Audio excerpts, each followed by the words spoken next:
Hello, in this video overview, I'm just going to clear up a couple questions that teachers had about this particular link. The first thing that I'm going to say is people have told me, hey, I've used this link and I'm working with my peers and we're all going to this link and people are accessing it and I'm not in the room yet. Well, the reason why they're able to access it is because they're a staff member. All staff members, whether they're an IA or a teacher and administrators, if they're in the meeting first, they actually have what is called hosting privileges. So that means that they can mute, they could admit parents in, because parents have to have a Google account, so they have that power to admit or deny that. They have the ability to remove and mute all those kids. So it's important if you're a teacher, you need to get to this Meet link first. I usually get there about 10 minutes early. If there's another person in the room, you both should leave and then you go in there first. That way you have all the controls for the host. That's the first thing. The second thing is people are saying, hey, kids are getting in. Nope, kids are not getting in. There has to be a North Clackamas staff member in there first. I'm going to clear that up right now. They have to have a staff member in there first. The other thing that's really important is people are saying, hey, this link is changing. The link does not change unless you go up here as a teacher and you go down here. Right now it's R07 and you reset it. So I'm going to go ahead and do that.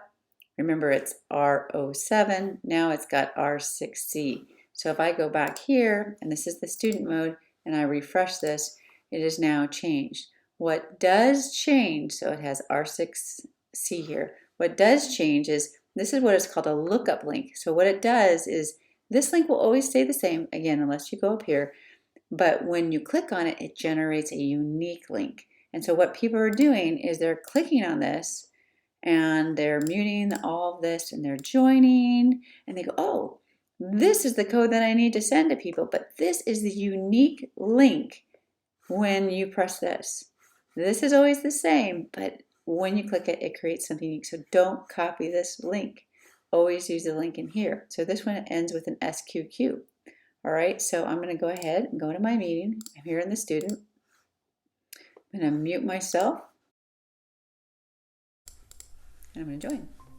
So I know that I'm in the same Meet link because when I go down here, I can see that it says SQQ, and as the student, I go up here, it says SQQ.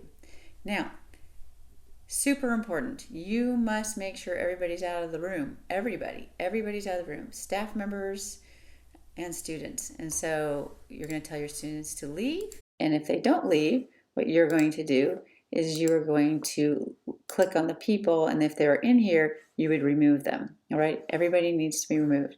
And then you're going to close this. Now, if you leave before the student's there, it is a possibility. There's anywhere from 30 seconds to a minute or two that they can stay in this room. Eventually, it's going to go dead. And when they try to go back into this, it will not let them because the teacher's not in there. So if I go in here, it's going to go, okay, oh, it's already ended, you can't get in. All right, so let's say that it's time to come back in my classroom, and I click on this link, and I mute like I have before and join. Notice that the code has changed. So do not copy this one right here. Always, if you're going to share the link, copy this and be the first one and the last one in the room. I hope that clarifies some questions for you. Have a great day.